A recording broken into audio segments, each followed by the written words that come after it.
MASA, ang ibig sabihin ng MASA ay Magkasamang Adhikain Solar Association Incorporated.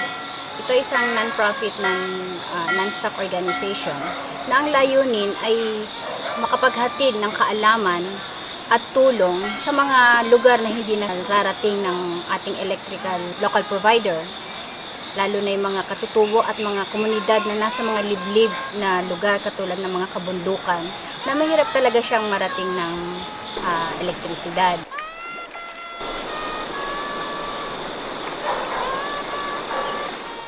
Tayo ay nagbibigay ng libreng seminar or workshop para matutunan din nila paano mag-build nitong mga lampara na to na siya naman natin ibinibigay sa mga katutubo o mga komunidad na walang elektrisidad.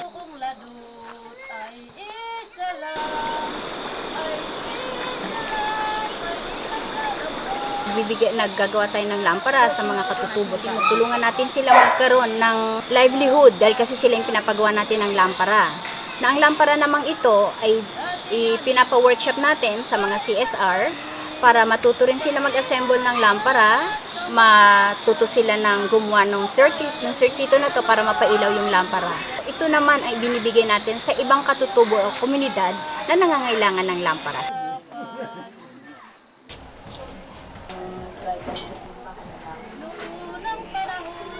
Ang lampara natin, ito ay ating dinesign na para talaga sa masa. Ito ay galing sa local na material. Handicraft na rin na matatawag natin. Karamihang materials ito ay galing pa talaga sa liblib na kabundukan.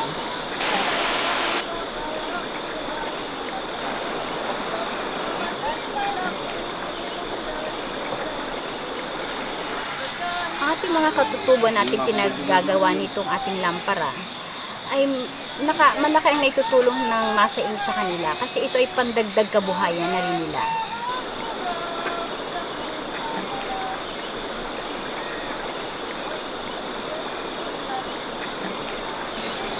Marami pa kasi sa ating mga katutubo ang naninirahan sa kadiliman. Marami mga estudyante ang nangangailangan ng ilaw. Kailangan namin ng donors para magpatuloy ang pagpapailaw na ito sa ating mga kababayang nangangailangan ng ilaw.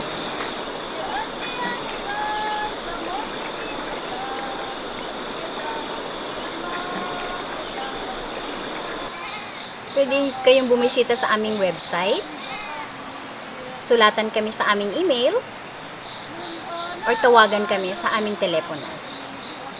Maraming salamat po. Pebentayan mo, aldot di alalang